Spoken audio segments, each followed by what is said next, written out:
Each of us is hardwired with a sense of justice and fair play.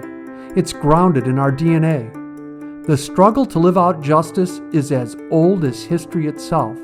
So, as community, how do we live out justice and fair play? The Greeks called it demokratia, or demos for common people or assembly of the people, and kratos for rule or strength. Those who founded our nation knew their history well. They sought to correct for the failures of the Greeks and the Romans. But Jefferson's vision of a nation of yeoman farmers and Hamilton's of nation as global actor set up the struggle we live today. And it's a struggle that's being won by the corporate state. This is the story of one person's struggle to live out his sense of justice, a sense rooted in ancient values and traditions. It's the story of how that struggle played out in a place that holds tremendous importance to all of us, the workplace. Nowhere is it more important to seek justice than in the work we do and in how we're compensated for that work. Join us as we explore the life of Michael Friedman, from a Brooklyn Jewish home to high school in Columbus, Ohio, to an historically black college and the Poor People's March, to Teamster cab driver, truck driver, and union organizer, to a partner at a Detroit law firm, to impassioned advocate for worker ownership at Detroit's Center for Community-Based Enterprises.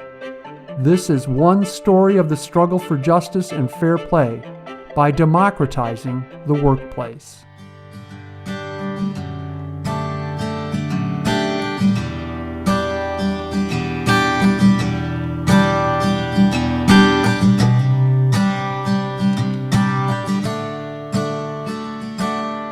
Regardless of who we ultimately become, it is our upbringing and early life experiences that have profound effects on what we value. For Michael Friedman, born in Brooklyn, New York in 1944, values born of primordial traditions that hold the transcendent above the transactional, frame his work and who he is today. But I think my biggest influence was my grandfather, who was an immigrant. He worked in the needle trades in New York. He read the Jewish Forward, which was a socialist paper at the time. He was obviously active in the union. And he and I got very close in the Jewish faith. From Brooklyn, it was off to A.P. Hill Elementary in Richmond, Virginia, and then on to Columbus, Ohio for high school. Michael's father's work brought the family to Columbus at a time when Tail Gunner Joe was protecting America from godless communism. To say Michael found high school an intellectually stimulating time would be a lie. On the other hand, Michael found an excellent target and an opportunity to hone skills that would prove invaluable throughout his life.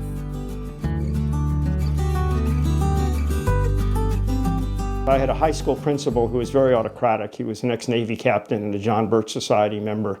And he was constantly sort of promoting anti-communism. We had anti-communist speakers. And my friend and I had access to a little copying machine, but we couldn't make very many copies, maybe 20 or 25. So we'd hand them out outside the high school when these people were speaking. And when we handed it to people, we'd ask them to look it over and hand it back to us because we had so few copies.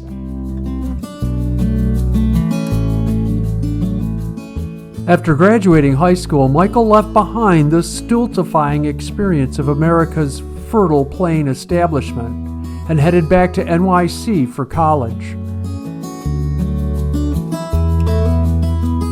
I went to college in New York City at Columbia University, and I was really glad to get away from Columbus because I felt it was very anti-intellectual, anti-cultural, and I just loved being in New York City. I loved the intellectual challenge at Columbia, and I just dove right in, and I tutored kids in Harlem.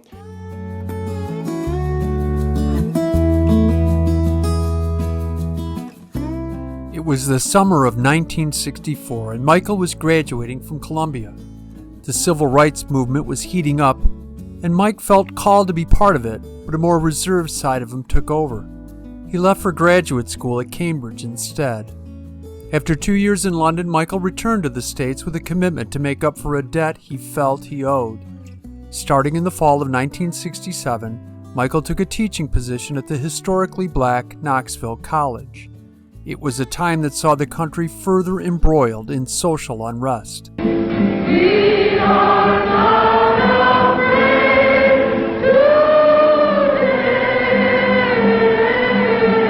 But the most important part was in the second semester. Martin Luther King was planning to have a poor people's campaign in the summer of '68. And he had a mule train. He was a great mind for publicity. The mule train was going to go from New Orleans, wending through the South, and ending up in Washington on Memorial Day. I think this march will go down as one of the greatest, if not the greatest, demonstrations for freedom and human dignity ever held in the United States. Michael was active with his students. They were planning to be part of the mule train, but on the very night of the group's planning session, April 4th, Reverend King was gunned down in Memphis. Risking his job, Michael took a group of students to Memphis to participate in King's memorial. When Martin Luther King said march, we're going to have our marching shoes.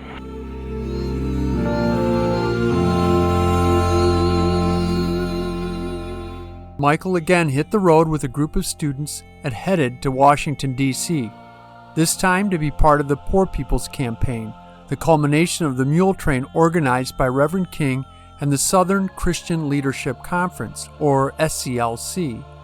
On the very night of their arrival, news of Robert Kennedy's murder hit the TV screens in the church basement where Michael and his students were camped.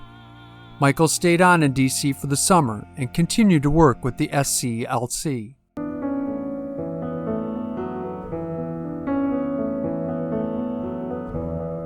And so I ended up attending meetings with SCLC staff and planning things and helping with, congressional delegation. But it really was an incredible summer. And at the end of the summer, I felt I had to move on.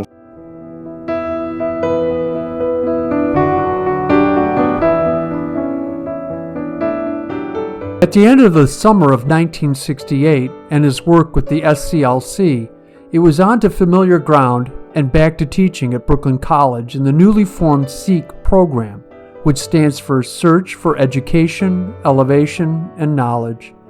Michael's drive to help the least among us took him back to education during a time that continued to roil with social unrest and the never-ending search for justice.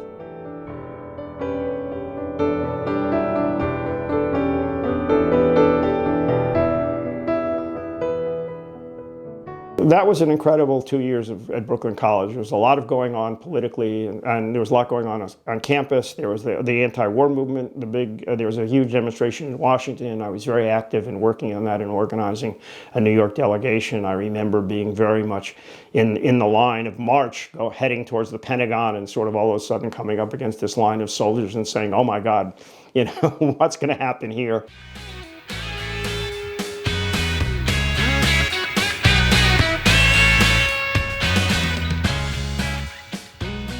Michael continued to be active as an educator and with the social justice movement.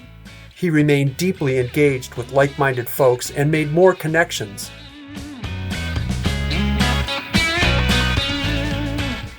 There was a lot of discussion about where do you take this movement forward? What do you do next? How do you go about this? And so there was a lot of discussion, and a lot of people were talking about, well, maybe we should move out to other cities. Maybe we should go do work in working class neighborhoods. There was about 12 or 15 of us at the beginning, and we traveled across the country. We had a checklist of items we would look for in each city, and then we came back and we stayed about a week at a farm in New Jersey, kind of comparing notes on what we had seen and deciding what city we should move to. And we decided to move to Cleveland.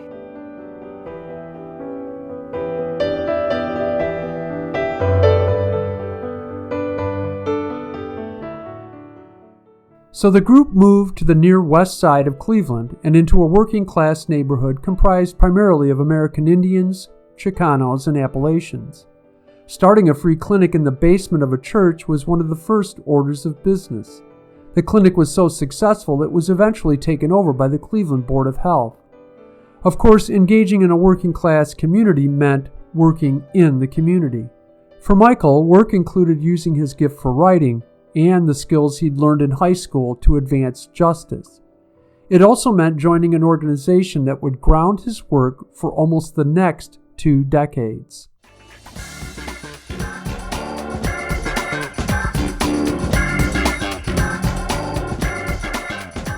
We started a kind of newspaper which was some neighborhood, but mostly aimed at labor news. And we stood out in front of plant gates all over the city and handed it out and talked to people and met people. And that was the kind of thing we did. There were strikes. We would do strike support. And we did that pretty consistently. One of the things that got me started was my cab driving job. Got me a Teamster membership card.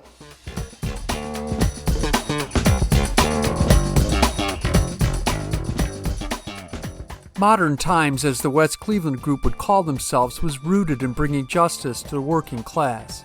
This meant taking on working class jobs. Michael found himself working the line at Westinghouse, and while in that role, he started a newsletter to draw attention to shop floor issues. The Westinghouse job eventually ended, but Michael was prepared. He'd been to truck driving school and had a Teamsters card in his wallet.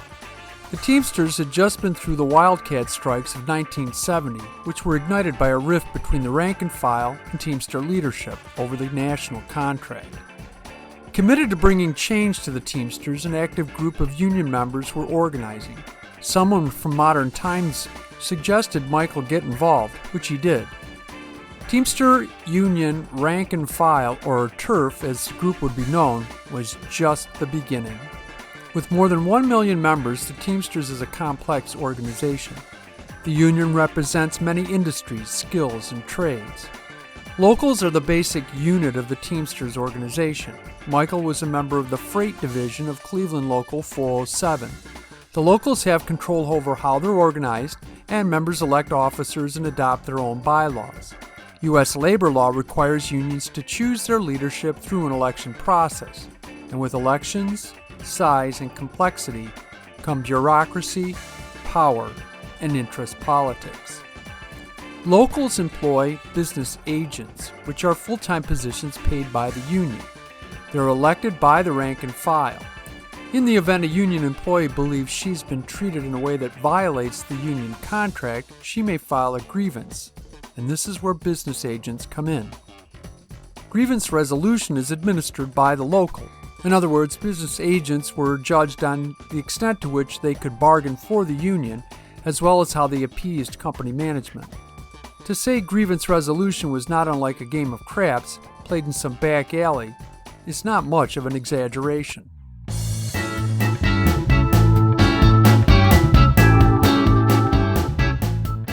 Lots of panels, and people would sit around, and there'd be a lot of in the coffee shop before the day started. A lot of horse trading and grievances. Unions would talk to management and say, I got 5 guys.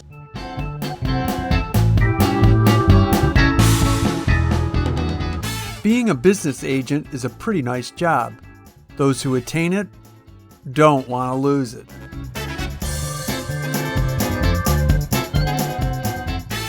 And a lot of guys decided, you know what, I like this union job. I got a desk, I got an air-conditioned office, I got a secretary. You know, I don't want to go back driving a truck in the heat of summer and the cold of winter and ice or snow. This is a pretty good deal. And they didn't want to impair their ability or do anything that would undermine their ability to go to the membership and say, I won your grievances, you elect me again.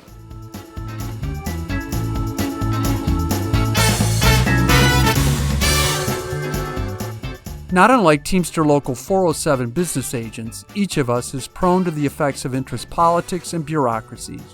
The problem with bureaucracies is they tend to become disconnected from mission or purpose. It was this disconnect that led to the 1970 Wildcat strikes and the formation of TURF. Though TURF eventually fell apart, the urge for change remained. From across the nation, Teamsters were pulling together, and this led to the formation of Teamsters for a Decent Contract, or TDC.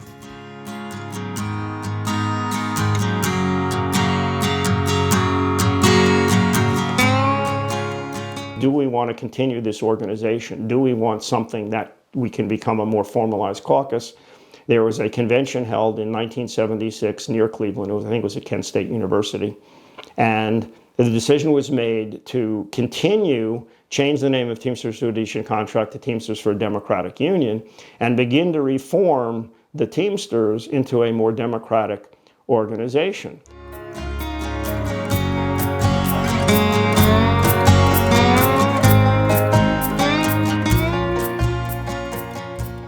Political change does not come about without sufficient momentum to overcome the inertia of the status quo. To energize momentum, the co-founders of TDU had to first articulate a direction and then communicate that direction to the rank and file.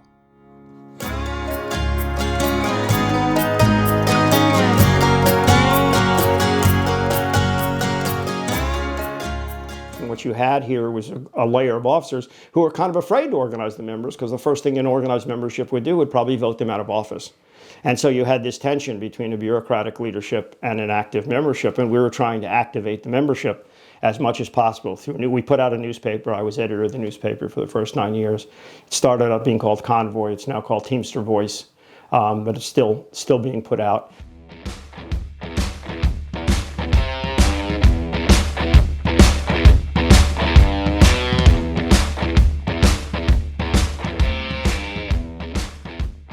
With an organization as large as the Teamsters, things don't happen in a vacuum. Whether at a local level or on the national stage, it's impossible to keep things under wraps. When it came to mob influence and corruption, nothing typifies this more than the story of Jimmy Hoffa, who was instrumental in the growth of the Teamsters and was its president for 10 years. Beginning in 1957, the federal government began its quest to rid the U.S. of mob-related activity, and this put Jimmy Hoffa in then-Senator Bobby Kennedy's sights. Did you say that SOB, I'll break his back? Who? You. Say to who? To anyone. Figure his speech. I don't even know who I was talking about, and I don't know what you're talking about. It wasn't until 1964 and 4 trips to federal court before Hoffa was convicted. It was until his appeals ran out in 1967 that Hoffa's shadow graced the doors of a federal penitentiary. The spectacle of Hoffa's legal battles led many to focus on what it would take to reform the Teamsters, and this was a factor in what led to TDU's eventual success.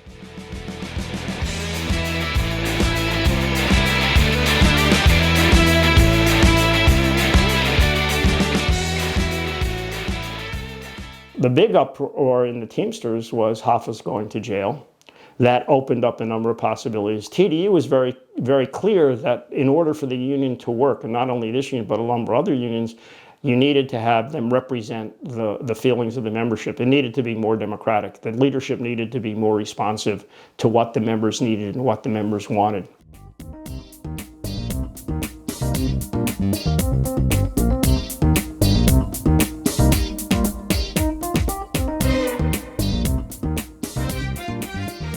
While the Teamsters were plagued by mob influence and corruption, to suggest it dominated the organization's behavior would be an exaggeration. However, certain locals were puppets of organized crime, and up until the end of the 1980s, none was more so than Local 560, based in Union City, New Jersey.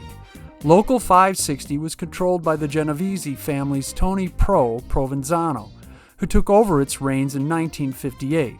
The federal government's exposure of organized crime's influence over the Teamsters, as well as policy that had been enacted over the years, set the stage for what a federal court judge did in 1986. He imposed a government-administered trusteeship on Local 560. And while the trusteeship was moderately effective, it failed to clean out the local of organized crime's power and influence. It took an upstart U.S. attorney for the Southern District of New York to lay the groundwork that would see Local 560 cleaned up and put TDU's work front and center. The U.S. attorney, who would later become mayor of New York, set in motion something that saw TDU's work and persistence affect significant and long-lasting change.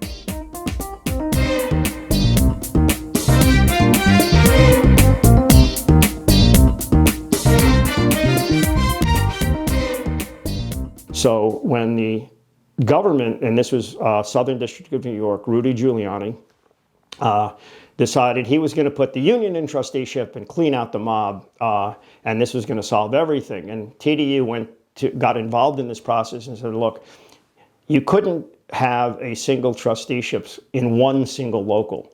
How do you expect to be able to run this in 900, I think it was 900, maybe it's only 700 locals, but many, many locals.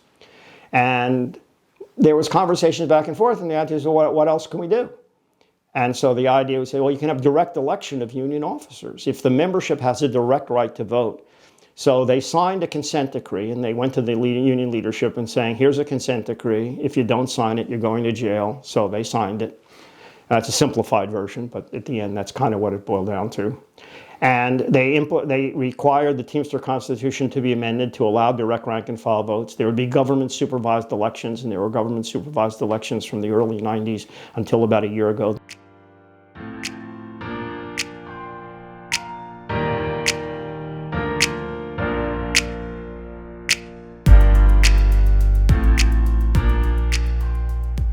From Michael's first meeting with the organizers of TURF to the consent decree that transformed the Teamsters, his work brought greater justice to the workplace by advancing democratic principles.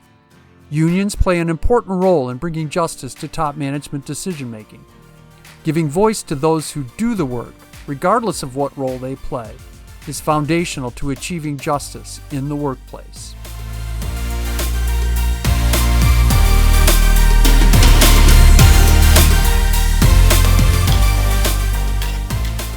Challenging the union bureaucracy from within, I think that's the only place it really can be challenged from. I think, the consent decree, which was the government's effort, initially was to take over the union and run it in a better way. I think that proved to be an inadequate solution in the one local that was tried. I think the key thing was that they developed a solution which was a procedural solution, they opened up channels that would allow the membership to exercise their opinion and their power in a more effective way. And it doesn't mean that overnight the unions change. It's a slow process. The old guard digs in. It's an entrenched power. People don't give up power.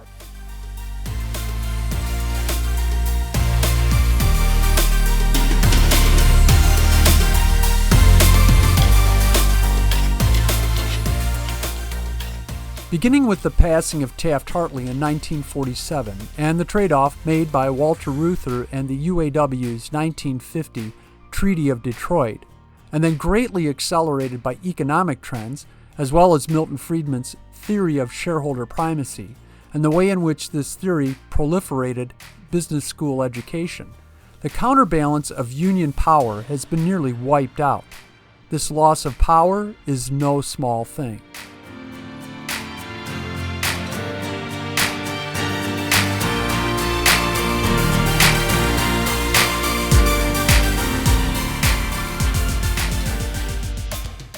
The workplace is the only institution in this country that makes no pretense of being democratic.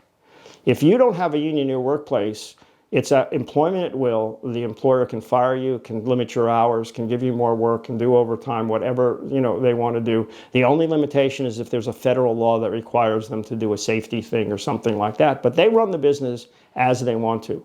One of the things that happened in the 30s when the unions began working, they sort of started challenging. They weren't just fighting did fight for the 8-hour day, but they also fight for better working conditions. But they also challenged for power to control what goes on at work on a day-to-day basis, and they also challenged management business decisions. The U.S. Steel Corporation shut down this mill in Youngstown, Ohio.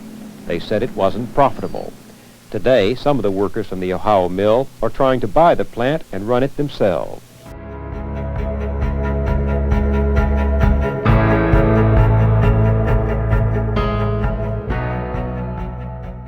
So by the late 80s, it was off to Detroit to study law at Wayne State University and then take on a role as an employee benefits attorney with Detroit's Honigman law firm. Before leaving Cleveland, Michael met Deb Olson, who would eventually play a significant role in Michael's work. Deb is a Detroiter who founded an organization predicated on advancing justice by democratizing the workplace.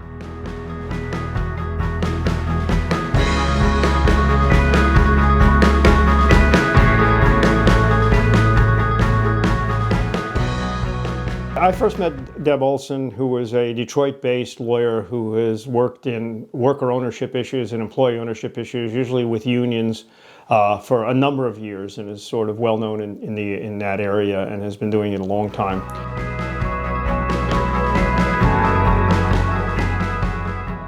Michael's work as a founding board member of C2BE and today as an associate is a natural next step in his life's work to bring justice to the workplace.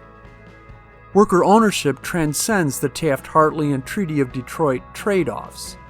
Workers have a say in the vision, mission, and practice of the business.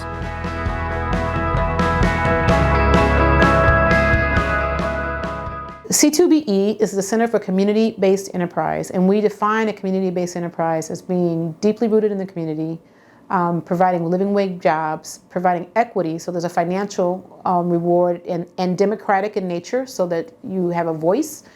And we believe in the networking. So a big piece of our mission is the networking of those CBEs together. So they cooperate with each other, they provide resources to each other. So that's what we mean when we define a community-based enterprise.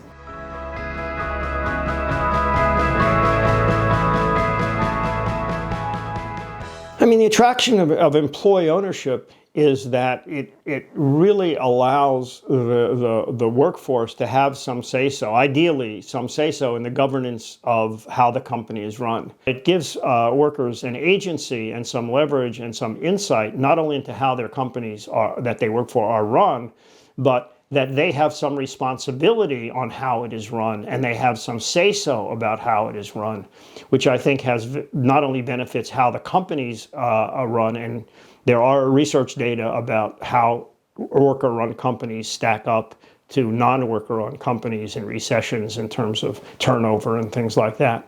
But it also, I think, if you empower the workforce in that way, it makes them better citizens. In other words, they feel differently about what they can accomplish. It gives them a different sense of what their role as an employee. They're not only employees, they're owners. And so they'll play that role in the community. So it gives people more of a sense that my contributions, not only on the job, but in the school or in the community district or in the voting booth, matter in a way that if you don't have that kind of agency or sense of control, you just don't have.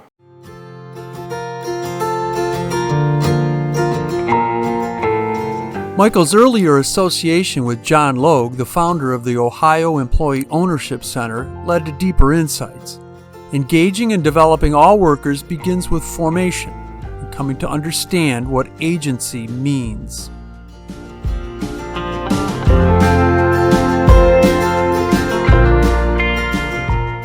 The key contributions of the Ohio Center for Employee Ownership is not only having a conference every year in which it brings people together to go over a lot of things, but it has seminars and workshops during the year for the companies that it has transactions with and that it deals with.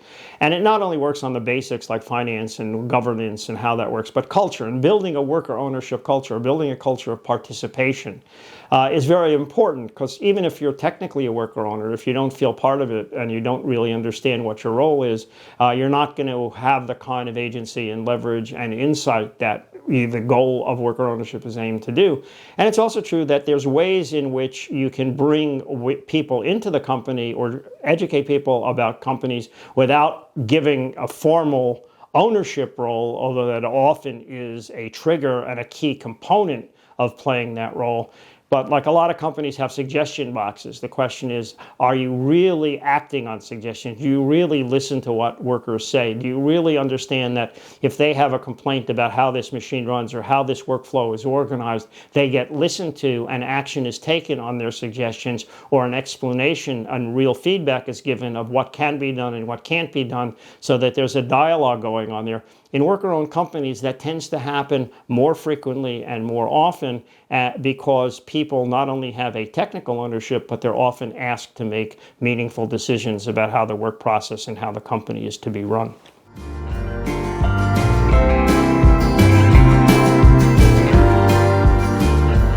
The unrest we see in the streets is but one manifestation of grotesque social, environmental, and economic injustice.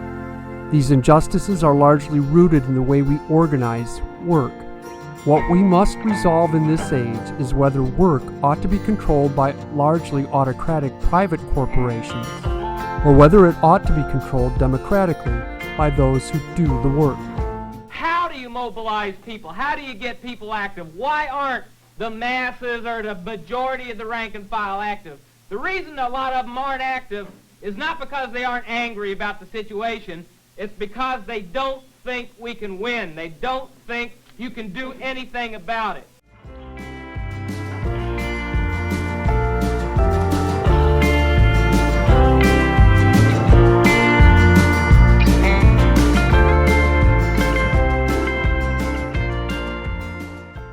important is it to advance democratization in an area, in an economy that's controlled by large corporations and big businesses for the most part? I think it's very important. I'm not saying that big businesses will fade away or do things differently, but this economic shock is going to force a lot of businesses, both large and small, to think differently about how they're going to function. The climate issue is going to force a lot of businesses to think differently about how they function.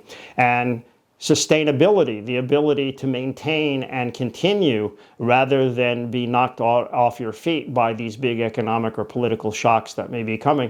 I think that the history of cooperative worker ownership has shown that such businesses are more nimble, more agile, more able to sort of adjust. I also think in a period where income inequality is a very specific concern, this is a very direct and specific way of overcoming that. Now, can you overcome it with enough businesses and enough people so that people not only get their wages and benefit, but the profit sharing or patronage dividend sharing, as it's called in the co-op world? I think that sector of the economy can expand significantly. Will it displace larger business? Probably not. And certainly some cooperatives will become themselves large businesses, and how they pilot that transition and how they preserve the governance issues and the democratization issues that they implemented as a smaller company is going to be very crucial to how successful they'll be in the future. But I think we're going to have a very mixed economy. I'd like to see just the worker ownership segment or the cooperative worker ownership segment being more significant so that there's some specific gravity to it when people do an economic analysis of what the economy of the country looks like.